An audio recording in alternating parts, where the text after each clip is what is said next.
Ang kwentong ito ay hango sa totoong buhay. Karanasan ito ni Delmar.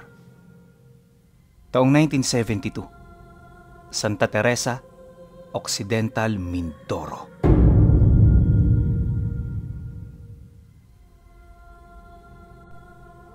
Lumaki sa pamilya ng mga mangingisda itong si Delmar. Bata pa lamang siya, natuto na siyang mamingwit sa lugar nila. Palagi rin siyang kasama ng kanyang ama, lalo na kapag namamana ito sa laot. At sa edad niyang 15 anyos, natuto na rin siyang sumisid sa dagat. Ayon sa kanya, na kahit pangingisda ang kanilang pakay doon, may mga pagkakataong hindi sila nangunguha. At nagaganap lamang ito kapag araw ng Biyernes. Sa mga araw na yon, inuutusan siya ng kanyang ama na kumuha ng mga laman dagat sa ilalim para meron itong maiuwi sa kanila. Habang ang tatay naman niya, nagiging abala sa pangunguha ng mga halaman at parang mga baging na nilalang. Pag-ahon nito, agad niya yung isinisilid sa sako, tapos kapag sumampa na siya sa bangka, lilipat na naman sila sa ibang lugar. Ganon at ganon ang ginagawa ng kanyang ama. Animoy bawat lugar na masisid nito, meron lang iisang bagay na hinahanap niya. At bilang nag-iisa nitong kasama, unti-unti siyang napaisip ukol sa pangunahin nitong dahilan. Nasa edad 18 anyos pa lang noon si Delmar, pero nakakapag-isip na siya ng maayos. Alam na niya kung ano ang tama sa mali, at alam na niya kung ano ang kaduda-duda sa hindi. Ngunit kapag naririnig ng tatay niya ang kanyang mga tanong, kusa itong umiiwas at ang paulit-ulit na nagiging sagot nito sa kanya ay ang, "Huwag mo nang pakialaman ng mga ginagawa ko. Masyado ka pang bata para maintindihan mo. Gawin mo na lang ang trabaho mo dyan para hindi tayo mapagalitan ng nanay mo." Pagkatapos nito, kusa na itong tatahimik at ibabaling nito ang kanyang atensyon sa kanilang mga ginagawa.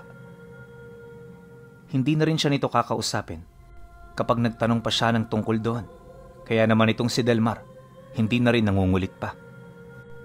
Alam niya na disiplinado ang tatay niya, kaya sa sandaling magalit ito, paniguradong makakastigo siya nito pag uwi nila. Bagay na naging daan upang manatiling palaisipan para sa kanya ang lahat ng mga pinaggagawa nito sa loob ng mahabang panahon. At sa pagsapit ng taong nabanggit, nang malaman niyang nagdadalang tao ang kanyang ina, dito na siya nagkaroon ng pagkakataon na makuha ang kasagutan sa matagal ng tanong na namumutawi sa isipan niya. Humingi kasi yun ng pabor noon, gawa ng hindi nito maiwan-iwan ang nanay niya. Isang gabi bago siya bumalik sa laot para manguha ng ipinapahanap nito, nagkausap silang dalawa. "Tay, siguro naman ho, sasabihin niyo na ngayon sa akin kung ano yung mga pinapakuha ninyo. Ang pangit lang kasi sa parte ko na susundin kita pero wala akong ideya kung ano ang ginagawa ko. Magtiwala po kayo, tay. Maunawaan ko po ang rason ninyo." May hinahong wika niya rito matapos niyang marinig ang pabor na ipinapagawa nito. Dahil sa kanyang sinabi, bigla namang kumunot ang noo nito. Hindi niya mawari pero sa puntong yon parang nagdadalawang isip na ang tatay niya. Marahil naghahanap ito ng ibang mauutusan, kaya naman hanggat hindi pa ito nakakapagsalita, mas lalo pa niyang ipinaliwanag ang kanyang panig. Paunti-unti, nang medyo maliwanagan na ito, dito na yun dahan-dahang napatitig.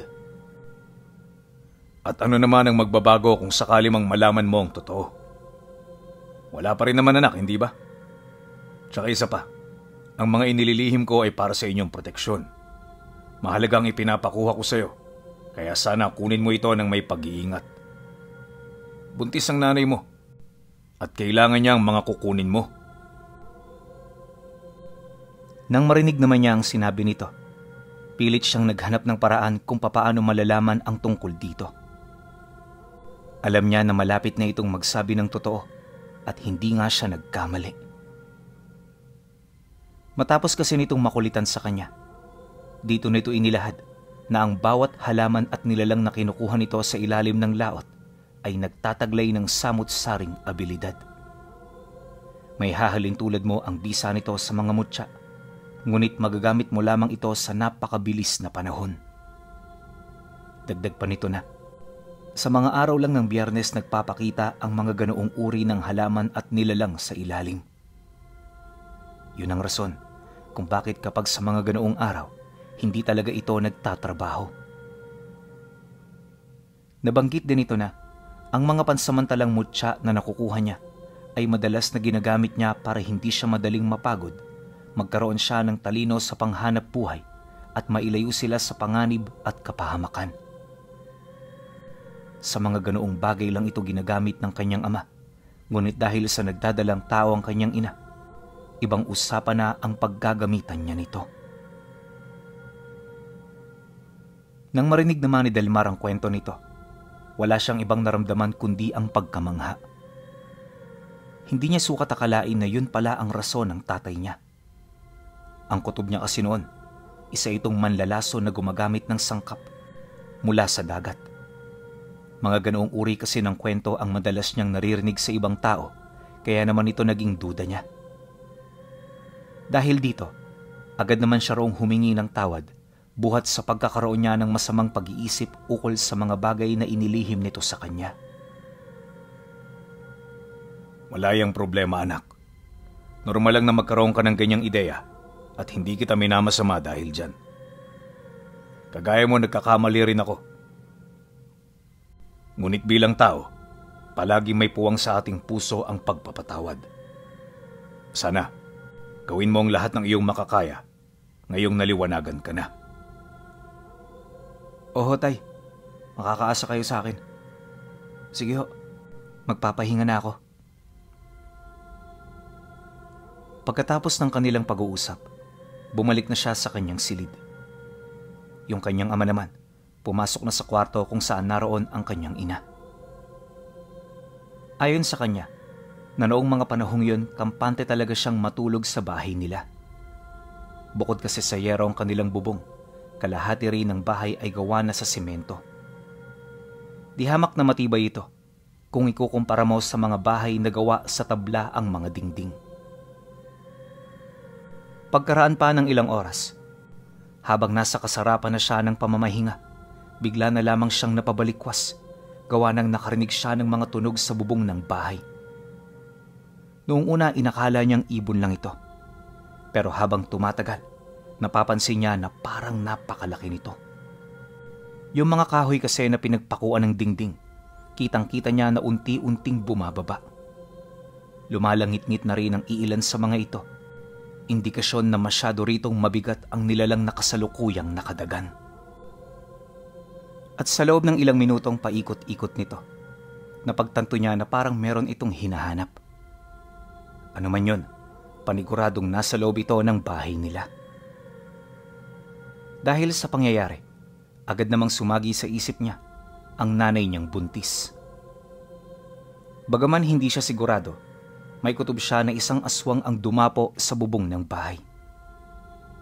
Dala ng kuryosidad, di siya nagdalawang isip na pumunta sa silid ng tatay niya. Inakala niya kasing kailangan nito ang kanyang tulong, kaya sa sobrang pagmamadali, di na siya nakapagsabi pa. Pagbukas niya ng pinto, laking gulat na lamang niya nang masipat niya ang kanyang ama na nakaluhod sa sahig habang taimtim na nagdarasal. At sa ibabaw ng ulo nito, nakita niya ang 7 kandilang nakalutang habang pumapaikot dito. Di nito nilubayan ng tatay niya, subalit dahil sa pag-iba ng presensya sa paligid, biglang nawala ang bisa nito. At sa isang iglap, biglang sumigaw ng malakas ang kanyang ama. Halos magwala ito sa lugar na yon, habang paulit-ulit itong nagtatanong kung bakit niya umano binuksan ang pinto. Dagdag pa nito na, dahil sa ginawa niya, ipinahamak niya ang kanyang kapatid. Pagkatapos naman itong sumigaw, doon pa lamang nila narinig ang huni ng aswang na nasa bubong ng bahay nila. Nagsimula na rin itong kumalampag hanggang sa nakatayo na ito sa itaas ng silid ng mga magulang niya. At mula roon, narinig nila itong parang kumukutkot sa yero. Animoy gusto nitong makagawa ng isang maliit na butas para makasilip. Nang mapansin naman ito ng tatay niya, bigla nitong hinila ang sako sa gilid ng kwarto kung saan naglalaman ito ng mga balat ng nyog. Walang kaabog-abog niya itong sinindihan hanggang sa binalot na ng makapal na usok ang buong silid. Halos mamatay sila noon sa kakaubo, pero kahit ramdam nila na unti-unti nang nawawala ang hangin, mariin siya nitong inabisuhan na huwag bubuksan ang pinto. Nagtagal sila sa loob ng silid ng halos 10 minuto bago nila marinig ang paglipad papalayo ng nilalang. At nung maramdaman nilang wala na ito, tsaka pa lamang binuksan ng kanyang ama ang kwarto. Paunti-unti, nawala sa loob ang usok hanggang sa dito na sila muling nakalanghap ng sariwang hangin. Si Delmar noon, halos sumuka ng dugo buhat sa dami ng usok na pumasok sa kanyang katawan. Naglalaway na rin siya noon at namumula ang kanyang mga mata, ganon din ang mga magulang niya. Ilang minuto pa ang lumipas. Dahil sa kanilang ingay, nabulabog nila ang kanyang mga kapatid. Pagdating naman ng mga ito, inutusan niyo ng tatay niya na kumuha ng tubig. Kailangan kasi nila noong makahilamos para naman kahit papaano maibsan ang kanilang nararamdaman. Di nagtagal, nang medyo humupa na ang tensyon, tsaka pa lamang nila napansin ang kalagayan ng nanay niya. Ayon sa kanyang ama, nadilaan niyo ng aswang, kaya hindi maganda ang lagay nito. Kapansin-pansin din ang marka sa braso nito na kung titingnan, may hahalin tulad mo sa mga pasang nakukuha sa suntok. Malalaki ang mga markang yun pinuno, ngunit di nila ito gaanong ipinag-alala. Ayon sa tatay niya, wala namang malubhang epekto ang mga marka, kaya ang kailangan nilang pakatutukan ay yung laway ng aswang na kasalukuyang nasa loob ng sistema nito. Malaki ang epekto nito sa sanggol, kung kaya't kapag hindi siya nakakuha ng mga mutya kinabukasan, manganganib ang buhay ng nanay niya. Mariin din itong inilahad na kahit gusto niya itong samahan para matulungan, hindi niya ito magagawa sa rasong di hamak na mas kailangan siya sa loob ng bahay. Pagkarinig naman ni Delmar sa sinabi nito, tumangulang naman siya kasabay ng pagwika niya rito ng, "Huwag kayong mag-alala, tay. Hindi ako uuwi nang walang dala." Matapos ang kanilang naging pag-uusap, bumalik na siya sa pagpapahinga. Yung iba niyang mga kapatid, umagapay noon sa nanay niya para naman kahit papaano may magbabantay dito. Kinabukasan, di pa man sumisikat ang araw, kasalukuyan na siya noong naghahanda. Lahat ng kailangan sa laot dinala na niya, nang sa gayoy masigurong wala siyang makakalimutan. Pagputok naman ng bukang liwayway, sinamahan siya ng kanyang mga kapatid patungo sa pantalan. Ora mismo na rin siya noong umalis, bitbit ang mga tuyong mutya na minsang napagkuhanan ng abilidad ng kanyang ama. Habang binabaybay naman niya ang dagat, maraming katanungan ang bigla na lamang dumapo sa isip niya. Aminado rin siyang nag-aalala siya noong mga sandaling yon, lalo na sa kabiguang pwedeng mangyari sa kanya. Naisip niya na, kapag mabigo niya ang tatay niya, maapektuhan nito ang sobra ang kanyang ina. At ang mas malala pa sa lahat, pwede yung mapahamak buhat sa kanyang kapabayaan. Dahil dito, habang hindi pa siya dumarating sa kanyang pupuntahan, kinondisyon na niya ng maigi ang kanyang katawan. Paulit-ulit na rin niyang inisip ang mga sinabi noon ng tatay niya ukol sa mga lugar na pwede niyang pagkuhanan. Ayon dito, kadalasang nagpapakita ang mga mutya sa mga parte ng dagat na merong grupo-grupong mga isda. Marami rin ito sa mga maliligalig na parte ng dagat na siya namang hindi madalas napuntahan ng mga mangingisda. Aminado man na hindi niya ito basta-bastang magagawa ng nag-iisa, lakas ng loob na lamang ang baon ng isip niya. Bukod kasi sa wala naman siyang mapagpipilian, napakahalaga ng misyong yun para sa kanya. Kaya naman nang marating niya ang parte ng laot kung saan maraming lumalangoy na isda, dali-dali siyang sumisid. Paglangoy niya sa ilalim, nanlaki ang kanyang mga mata sa kanyang nakita. Isang nagliliwanag na parang alupihang dagat ang bumungad sa kanya. Kamukhang kamukha ito ng hayop na tinutukoy ng tatay niya, kaya kahit wala siyang ideya kung nangangagat ba yun o kung ano, agad niya itong dinakma. Pagkakuha naman niya rito, dali-dali niya itong inilagay sa maliit na sako na kanyang dala. Ilang metro naman ang layo mula sa lugar na yon, may nakita siyang halamang nagkaroon ng berdeng liwanag sa oras na tinatamaan ito ng sikat ng araw. Hindi man siya sigurado kung yon ang halamang kanyang pakay, kinuha niya na ito. Sa pagpapatuloy ng kanyang paglilibot, wala na siyang ibang nakitang ganoong klaseng bagay sa ilalim ng dagat. Kailangan niya noong lumipat, alinsunod sa paalala ng kanyang ama. Makalipas pa ang ilang oras, nasa 10 nilalang na ang kanyang hawak. Ganon din ang mga halaman, pero hindi pa yun sapat. Kailangan niya kasing makadalawampu bago siya tuluyang makauwi sa kanila. Ganon karami kasi ang hinihingi ng kanyang ama dahil naniniwala ito na medyo mahaba-haba ang panahong gugugulin nila sa pakikipaglaban sa nilalang na yon. Ayon kay Delmar, bandang 6:00 na siya ng gabi nakabalik. Pagod at lantama ng katawan, di siya nagpakita ng anumang kahinaan sa harapan ng kanilang padre de pamilya. Nais niya kasing matuwa ito sa ginawa niya at hindi maawa sa kanya. Pagsilay naman ito sa kanyang mga dala, dali-dali yung lumapit ng may buong pasasalamat. Hindi niya masukat ang tuwang nararamdaman nito na animoy buhat sa kanyang ginawa, muli itong nagkaroon ng pag-asa. Maraming salamat, anak. Wala kang ideya kung gaano kalaki naging ambag mo sa pagligtas sa iyong kapatid. Tapos na ang trabaho mo. Kaya ipaubaya mo na sa akin ang problema natin mula ngayon. Nang marinig naman niya ang sinabi nito, tinapik niya yun sa balikat, kasabay ng pagsagot niya rito ng, "Sabi ko sa iyo, tay, hindi kayo mabibigo sa akin. Ngayon, parusahan niyo na ang nilalang na yun." Pagkarinig naman ito sa kanyang sinabi, tumangulang naman ito hudyat ng pagsang-ayon. At matapos ang kanilang pag-uusap, muli itong bumalik sa silid ng kanyang ina, kasama siya.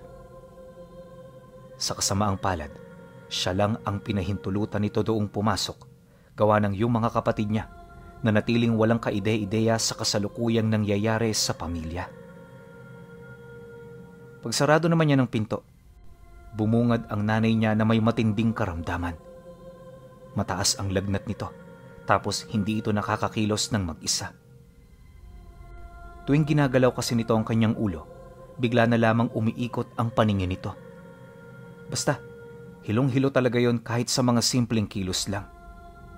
Wala na rin yung panlasa, kaya naman pahirapan na rito ang pagpapakain. Ngunit dahil sa mga mutsyang dala niya, hindi niya nakitaan ng kahit na anong bakas ng pag-aalala ang kanyang ama. Paglapit nito sa kanyang ina, kinuha nito ang isang alupihang dagat, sabay pinugutan yon ng ulo. At ang lahat ng likidong lumabas dito, ininom niya yon ng buo hanggang sa mawala na ang liwanag na taglay ng nilalang. Pagkatapos itong magawa ng tatay niya, lumapit ito sa kanyang ina habang nagdarasal ng taimtim. At sa isang kisap mata, may dumaloy na bughaw na liwanag mula sa mga kamay nito. Nung mawala naman ang liwanag, dito niya nakita ang unti-unting panunumbalik ng sigla ng kanyang ina. At sa isang kisap mata, lahat ng karamdaman nito naglaho na parang bula. Milagro man yung maituturing, alam ni Delmar na isa ito sa mga kakayahan ng mga pansamantalang mutya na kanyang nakuha. Matapos naman yung mapagaling ng kanyang ama, dito na nito sinimula ng pagpapahilom sa pinsala na natamo ng sanggol na nasa sinapupunan nito. Tumagal ng kalahating oras ang panggagamot bago yun ideklara ng tatay niya na magaling na. Ilang minuto pa ang lumipas. Nang maibalik na nito sa ayos ang lahat, minabuti muna nilang magpahinga sa silid para makapag-usap. Dito nila plinano ang kanilang mga gagawin upang makagante sa nilalang na dumalaw sa kanila. Ayon sa tatay niya, na kaya hindi nito inalis ang marka ay dahil sa kagustuhan nitong bumalik pa ang nilalang sa lugar nila.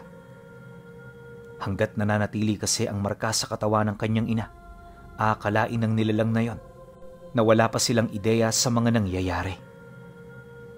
Magiging kampante ang pagbabalik nito, kaya naman madali nilang maisasagawa ang kanilang mga plano. Nang marinig naman yon ni Delmar, doon na siya nagtanong sa tatay niya kung ano ang gagawin. Siyempre, gusto rin naman kasi niyang makatulong kahit papaano.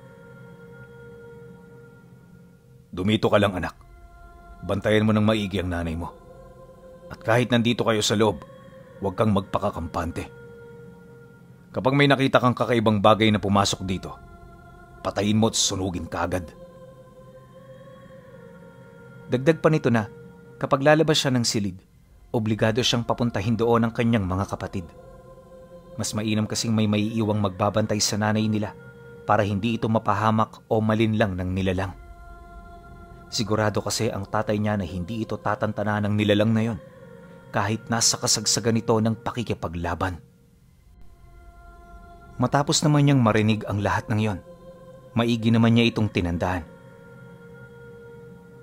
Sa paglalim ng gabi, muling kumuha ng halaman ng kanyang ama para muling humigop ng panibagong dagta. Maya-maya pa, nang maisakatuparan na niya ito, dito na nito pinapasok sa loob ng silid ang kanyang mga kapatid. At nang mataong silang dalawa na lamang ang nasa sala, di na ito nagdalawang isip pa na lumabas. Bagaman alam nito kung gaano kamakapangyarihan ang mga aswang, hindi ito gaanong nasindak. Malalim ang pagtitiwala nito sa kanyang gamit, kaya naman ultimo katiting na takot, wala kang mapapansin sa katauhan nito. Pagsarado naman ni Delmar ng pinto, tahimik naman niya itong pinagmasdan mula sa butas ng pintuan. Hindi niya muna piniling bumalik sa silid dahil bukod sa wala pa namang nangyayari, gusto rin niyang malaman kung ano ang mga susunod na gagawin ng kanyang ama. Ilang minuto pa ang lumipas, laking gulat na lamang niya nang bigla nitong itinarak sa lupa ang hawak nitong sundang. Bahagyaring umikot ang paningin nito hanggang sa makita niya na meron itong sinalag na anino. Kahit wala siya gaanong nasilayan, kitang-kita niya talaga kung papaano makipaglaban ng tatay niya. Yun bang parang nakikipagbuno ito sa isang nilalang na hindi nakikita ng mga mata ng tao. Nagtagal ng halos 10 minuto ang ganoong sitwasyon hanggang sa tumigil ito. At pagbaling nito ng tingin sa harapan ng kanilang bahay, dito niya nasilayan ng isang tao na unti-unting ibinubulgar ng aninong parang buhangin ang pisikal na katawan nito. Sa isang iglap, dito niya nasilayan ng isang lalaki na halos kaedad lang ng kanyang ama. Nakasuot ito ng itim at meron itong daladalang punyal na gawa sa isang uri ng buto. Kaya naman niya nasabi na buto ang bagay na yon dahil yung kulay nito magkahawig talaga. At habang hawak-hawak yon ng nilalang, pinapaikot niya ito sa kanyang kamay, indikasyon na malalim na ang karanasan nito sa paggamit ng ganoong uri ng armas. Pagsilay naman dito ng tatay niya, dito na ito dali-daling lumapit. Pagdaan nito sa sundang na nakatarak sa lupa, agad naman niya yung binunot kasabay ng mabilis nitong paglalakad. Maya-maya pa, pagharap naman nilang dalawa, dito na nagsimulang magsalita ang nilalang. Sa estado mo, mukhang nagtaglay ka ng mutya. Aba, isa itong milagro. Hindi ko inaasahan na ang mangmang na kagaya mo ay magkakaroon ng laban sa akin. Nang marinig naman ito ng kanyang ama, bigla naman ito ritong sumagot ng, "Huwag kang masurpresa sapagkat wala ka pang nakikita. Maya-maya pagsisisihan mo kung bakit ka pumunta rito. Dahil sa kanyang sinabi, bigla naman yung umatungal. At sa sobrang galit nito, hindi nito nilimitahan ang mga ataking ibinato sa tatay niya. Kahit nanonood lang si Delmar, ramdam niya ang bigat ng kamay nung nilalang. Subalit sa kabila ng lahat ng yon, tila bang wala itong epekto sa tatay niya. At kagaya ng inaasahan, patuloy itong nakikipaglaban ng wala kahalos makikitang bakas ng panghihina. Sa pagpapatuloy ng ganoong pangyayari, dito na nagsimulang mag-usal ang tatay niya. May inihip na rin yun sa kanyang sundang, kaya naman hindi na ito basta-bastang nasasalag ng kanyang ama. Ilang minuto pa ang lumipas, sa kauna-unahang pagkakataon, nagawa itong masugatan ng tatay niya. Dahil dito, bigla namang dumistansya ang nilalang habang galit na umaangil. Kung kanina palasalita pa ito, sa puntong yon na natili na itong tahimik, animoy nag-iisip na ito ng paraan kung papaano ito matatalo sa lalong madaling panahon. Maya-maya pa, pagsugod naman ito, agad naman yung sinalubong ng tatay niya. Bawat paglapat ng talim ng sundang sa kuko nito, nakapaglilikhayo ng kakaibang ingay na halos may hahalin tulad mo sa tunog ng isang kulog. Napakasakit nito sa tenga pero pinipilit niyang pangibabawan ito. Dahil dito, kung kaya't nagawa niyang masilayan ang lahat ng mga nangyayari hanggang sa bigla siyang binulabog ng isang kakaibang ingay. Alam ni Delmar na nagmumula ito sa bubong ng bahay, kung kaya't dali-dali siyang kumilos pabalik sa kinaroroonan ng kanyang ina. Pagbukas niya ng pinto, nadatnan niya ang kanyang mga kapatid na mahimbing nang natutulog. Pagsilay naman niya rito, agad niya itong ginising habang inilalahad kung ano ang kasalukuyang nangyayari sa bahay nila. At nang marinig naman ito ang mga sinabi niya, bigla itong naalarma. Ilang segundo pa ang lumipas. Wala silang ibang ginawa kundi pakinggan ang ingay na nagmumula sa bubong ng bahay. At kagaya nung nakaraang gabi, rinig na rinig nila ang pagkutkot nito hanggang sa dito na nila nasilayan sa bubungan ang napakalapot na laway ng nilalang. Di nagtagal, may lumabas ditong isang mahabang itim na bagay na habang lumalapit sa sahig unti-unting lumalaki. Akala nila kung ano lang ito, kaya naman hindi nila ito kaagad nilapitan hanggang sa dito na nila nasilayan ang isang lagusang dahan-dahang lumalaki. At sa isang kisap mata, meron silang nakitang itim na sanggol na lumabas mula rito. Ayon sa kanya, walang putol pa ang pusod nito, kaya naman yung nilalang na yon, hindi malabong kakasilang pa lamang. Pero kahit sa ganoong gulang, nakapagtatakang meron na itong matatalas na pangil. Nanlilisik din ang mga mata nito at para itong demonyo kung titingnan. May matatalas din yung mga kuko. Tapos yung pang-ibaba nitong katawan binabalot ng balahibo. Maya-maya pa, pag-atungal naman ito sa harapan niya, bigla itong lumundag. Dahil sa pangyayari, wala siyang nagawa noon kundi ang mapabitaw sa kanyang armas. Kailangan niya kasing saluhin ng nilalang upang hindi ito makalapit sa kanyang dibdib. Alam niya na sa oras na mangyari ang bagay na yon, magtatamo siya ng matinding pinsala na agaran niyang ikakamatay. Kaya naman nang mapagtanto niya ang binabalak nito, agad niyang isinakripisyo ang kanyang braso. Paghawak niya sa nilalang, pilit itong nagpumiglas habang kinakagat ang kanyang balat. Bumao na rin sa kanyang dibdib ang matatalas nitong kuko, ngunit hindi ito sapat upang siya ay panghinaan. Hindi naglaon, nang maramdaman niyang nanghihina na siya, agad niyang inabisuhan ang mga kapatid niya na lumabas ng kwarto. Ipinasama na rin niya ang nanay niya, kalakip ng abiso na pagkalabas nila, itrangka nila mula sa labas ang pinto. Sa gayong paraan, makukulong silang dalawa sa loob. Para sa kanya mas mainam na ganun ang mangyari upang hindi na siya makadamay pa ng iba. Nang may sakatuparan naman yon ng kanyang mga kapatid, buong puwersa niyang ibinalibag ang nilalang kasabay ng paghugot niya sa alupihang dagat na tinatago-tago niya.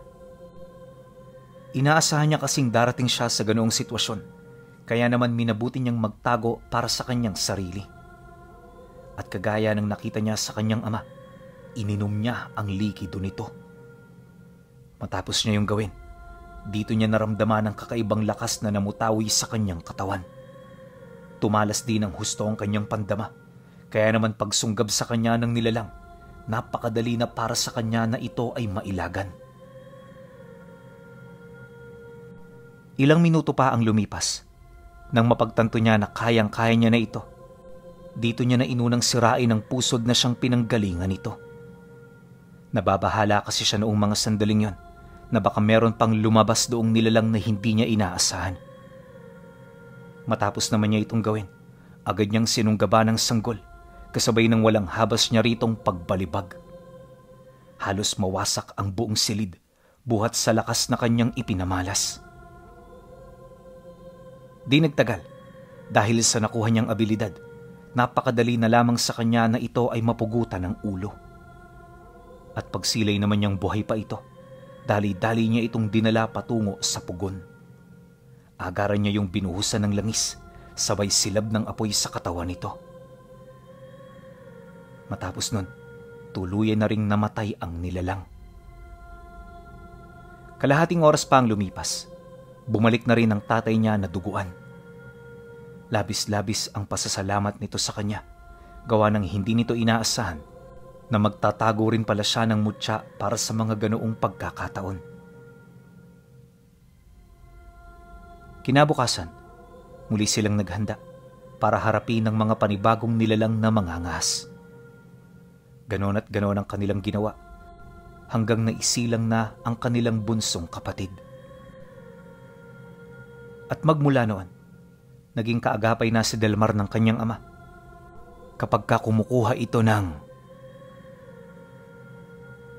mga pansamantalang mutya na nasa ilalim ng dagat.